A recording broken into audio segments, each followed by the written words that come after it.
Welcome to our ஆன்மீக களஞ்சியம் channel. இன்னைக்கு நம்ம பார்க்க போகிறது தெய்வத்தின் குரல் 7ஆம் பாகம் 6ஆம் அத்தியாயம். பண்பாடு நாடகக்கலை அன்றும் இன்றும்.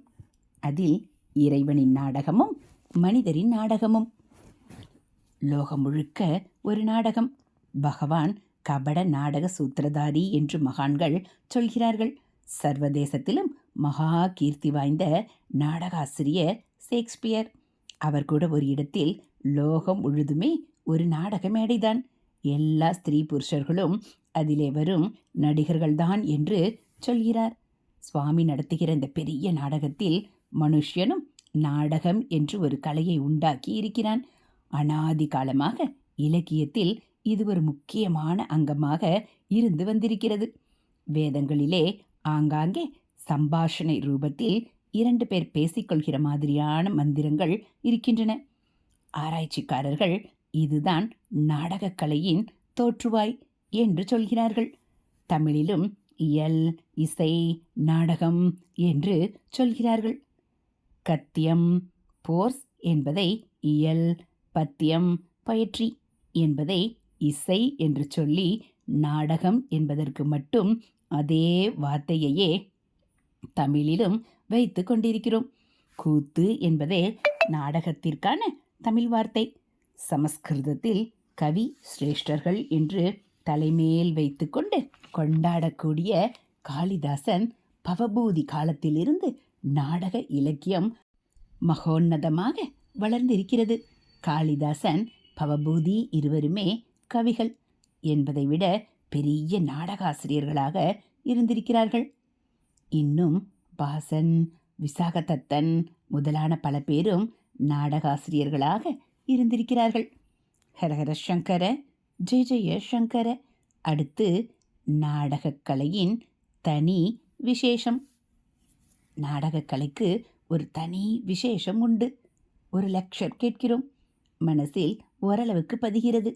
அதோடு கொஞ்சம் பாட்டு கீட்டு சேர்த்து கதா காலட்சேபம் என்று பண்ணினால் அது இன்னும் அழுத்தமாக உள்ளே போய் பதிகிறது.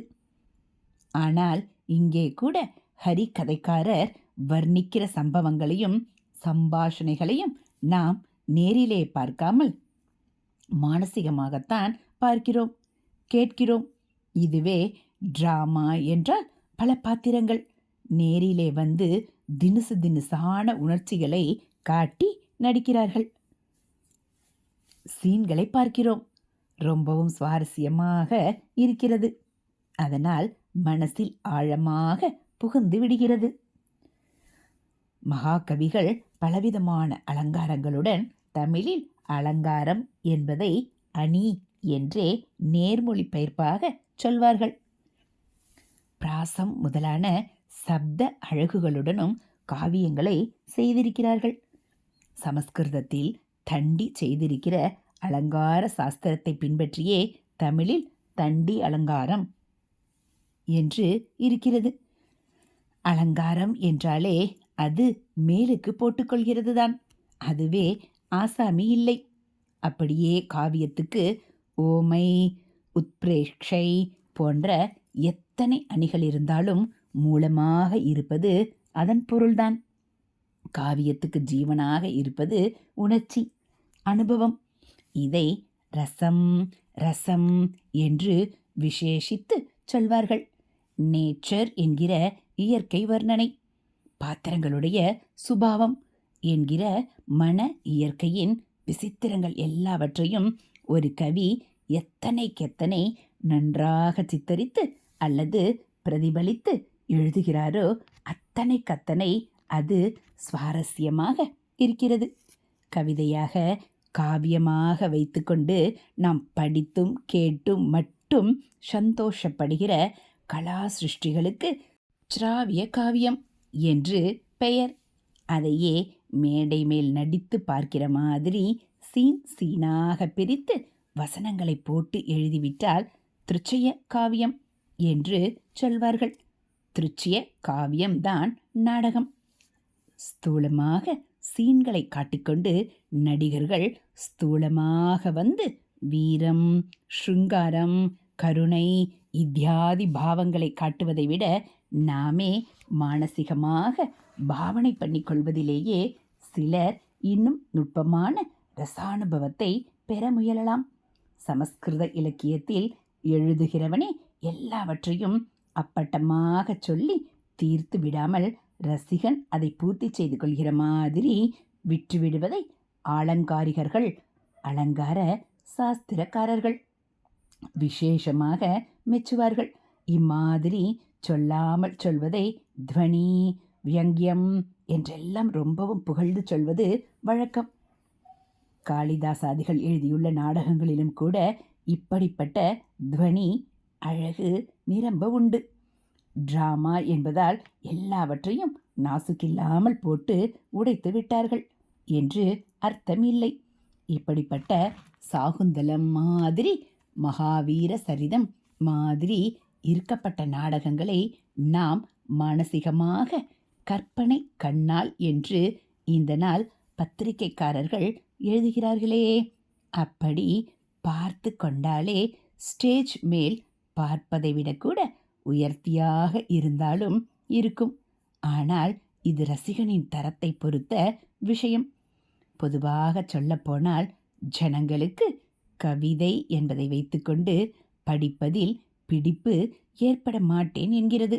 அதையே நாடகம் என்று போட்டு காட்டினால் உற்சாகத்தோடு கூட்டம் கூட்டமாக போய் பார்க்கிறார்கள். கதாபாத்திரங்கள் என்று எழுத்திலே அப்டிராக்டாக இருக்கிறவர்களை நம் போலவே உள்ள மனுஷியர்கள் வேஷம் போட்டுக்கொண்டு கண்முன்னால் காட்டும்போது தன்னால் அது ஜனங்களை இழுத்து விடுகிறது. புஸ்தகத்தினாலோ லெக்சரினாலோ செய்வதை விட ஆழமாகவும் அழுத்தமாகவும் ஜனங்களுக்கு விஷயங்களை எடுத்துச் சொல்வதற்கு நாடகமே மிகவும் சக்தியோடு உதவுகிறது. ஹரஹர சங்கர, ஜெய ஜெய சங்கர. அடுத்து நாடகமும் உணர்ச்சிகளும். எந்த நாடகத்தை எடுத்துக்கொண்டாலும் அதில் எல்லா விதமான உணர்ச்சிகளும் கலந்து கலந்து வரும். ஒரே உணர்ச்சி நாடகம் முழுவதும் இருந்தால் சலிப்பு தட்டிவிடும். எல்லா உணர்ச்சிகளும் சமமாக வந்தாலும் அதனால் மனசில் நிலையான ரசானுபவம் ஏற்படாமல் ஒன்றையொன்று அடித்து கொண்டு போய்விடும். எல்லாமே கடைசியில் பிசுபிசுத்து போய்விடும். அதனால் ஒவ்வொரு நாடகத்தில் ஒவ்வொரு உணர்ச்சி பிரதானமாக இருக்கும். பாட்டுக்காரனுக்கு பக்கவாத்தியங்கள் மாதிரி மற்ற உணர்ச்சிகளும் இதற்கு அனுகூலமாக கவிந்து கவிந்து வரும். வேணி சம்ஹாரம் என்ற பட்ட நாராயணருடைய நாடகத்தை எடுத்துக்கொண்டால் அதில் வீரம்தான் பிரதானமாக இருக்கும். இருந்தாலும் அதிலும் கொஞ்சம் சோகம், ஹாஸ்யம் முதலான எல்லாமும் வரத்தான் செய்யும்.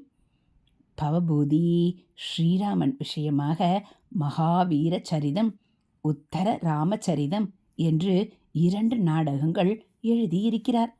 மகாவீர சரிதம் அதன் பேருக்கு ஏற்ற மாதிரி வீர ரசப்பிரதானமானது. இதிலே ஸ்ரீராமச்சந்திரமூர்த்தியின் வீர பிரதாபத்தை முக்கியமாக காட்டுகிறார். நாம் மகாவீர் என்றால் ஜைன மத ஸ்தாபகரை நினைத்து கொள்வோம். வடக்கத்திக்காரர்கள் மகாவீர் என்றால் ஹனுமானை நினைப்பார்கள். பவபூதி சொல்கிற மகாவீரரு சாக்ஷாத் ராமரேதான். தர்ம சம்ஸ்தாபனத்துக்காகவே ஏற்பட்ட ராமருடைய வீர பிரதாபத்தை ஒரு நாடகத்தினால் சித்தரித்து காட்டினார் பவபூதி.